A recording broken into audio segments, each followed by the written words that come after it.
Broadway ਤੁਹਾਡੇ ਵਿਦੇਸ਼ ਜਾਣ ਦੇ ਸੁਪਨਿਆਂ ਨੂੰ ਦੇਵੇਗਾ ਹਕੀਕਤ ਦੀ ਉਡਾਨ। नमस्कार दोस्तों, मैं अमरजीत ब्रॉडवे इमिग्रेशन सर्विसेज से। ऑस्ट्रेलिया को लेके इंपॉर्टेंट अपडेट। सबसे बड़ी चीज है वीजा ट्रेंड्स, जिसे लेके बच्चे सबसे ज्यादा परेशान हैं कि 2026 के जो वीजास आ रहे हैं, जहाँ वीजास आएंगे, उनका क्या सिनारियो चल रहा है। तो मैं पहले ये बता दूं भाई, नेगेटिव करना मेरा मकसद नहीं है, लेकिन ऑस्ट्रेलिया इस समय ऐसी कंट्री नहीं है जहां पर बहुत ज्यादा बच्चों को अप्लाई करना चाहिए। हार्डली जो सक्सेस रेट है वो 20% या उससे भी कम आ रहा है मोस्ट ऑफ द केसेस के अंदर। इसके बीच में बच्चे अलग अलग तरह के क्वेश्चंस अक्सर पूछकर जानना चाहते हैं कि फलानी यूनिवर्सिटी का सक्सेस रेट क्या है, ढिमकानी यूनिवर्सिटी का सक्सेस रेट क्या है। तो मैं बता दूं भाई कि इतने कम रिजल्ट्स के अंदर आप किसी यूनिवर्सिटी के सक्सेस रेट के ऊपर निर्भर नहीं हो सकते हो। इस समय पहली बात तो यह है कि रिजल्ट्स में थोड़ा सा चेंज ये आया है कि जिन यूनिवर्सिटीज की सीट्स कम फिल हुई हैं उनके रिजल्ट्स फास्ट आ रहे हैं। जो उन्होंने रूल 2025 नवंबर 14 से अप्लाई किया था, उसके बाद अब ये चेंज देखने को मिल रहा है कि जिनकी सीट्स कम फिल हुई हैं उनके रिजल्ट्स कहीं ना कहीं जल्दी आ रहे हैं, जिनकी सीट्स ज्यादा फिल हुई हैं उनके रिजल्ट्स लेट आ रहे हैं। तो थोड़ा रिजल्ट में फर्क पड़ा है, जल्दी आने शुरू हुए हैं। पहले सभी रिजल्ट के ऊपर 1 से 1.5 महीना लग रहा था, लेकिन अब कुछ रिजल्ट्स 15-20 दिन में भी डिसाइड होने शुरू हो चुके हैं। अब ये सिनारियो डिपेंड करता है सीट्स के ऊपर, और ये सीट्स का मसला आपको पता नहीं लग पाएगा जब आप अपना प्रोसेस करोगे। ये किसी को भी पता नहीं लग सकता। ये इंफॉर्मेशन सिर्फ एम्बेसी और यूनिवर्सिटी दो जानों के पास है, तो मुझे नहीं लगता कि यूनिवर्सिटी जल्दी इसको डिस्क्लोज करेगी।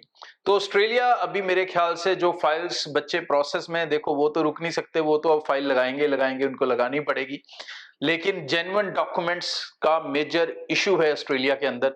तो भाई अगर आपके डॉक्यूमेंट्स जेन्युइन है तो आप कहीं ना कहीं रिजल्ट पॉजिटिव उम्मीद कर सकते हो, वो भी तब अगर आपके केसेस यूनिवर्सिटीज के अंदर है, डिग्री प्रोग्राम्स के अंदर है। अगर वो कॉलेजेस में है, डिप्लोमा में है, आपके फंड जेन्युइन है, तो भी आपको रिजल्ट पॉजिटिव नहीं आएगा।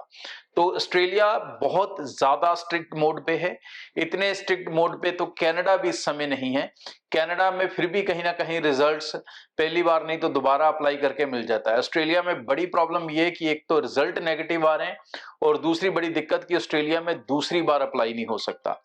तो जो बच्चे अभी ऑस्ट्रेलिया अप्लाई करने की सोच रहे थे, मेरी एडवाइस है पर्सनली भाई पोस्टपोन कर दो ये सिस्टम, क्योंकि अगर आपके पास फंड जेन्युइन नहीं है तो कोई फायदा नहीं है, आप समय और पैसा बर्बाद करोगे।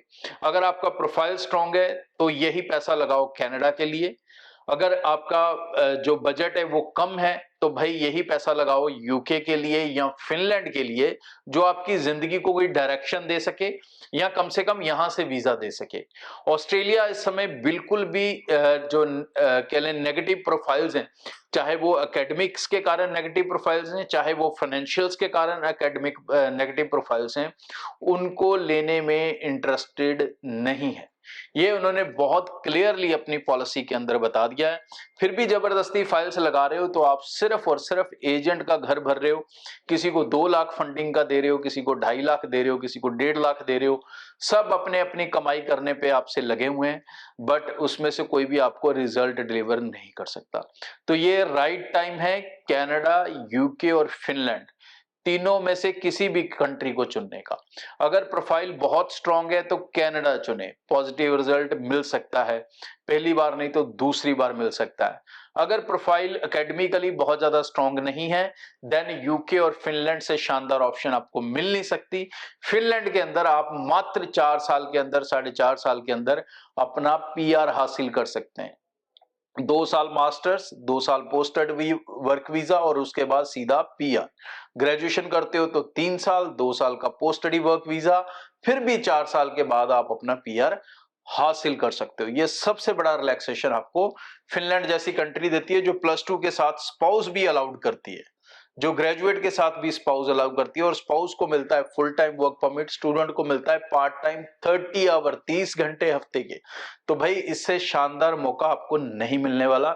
ऑस्ट्रेलिया के इस मकड़ जाल से आपको निकलना होगा, आपको सोचना होगा।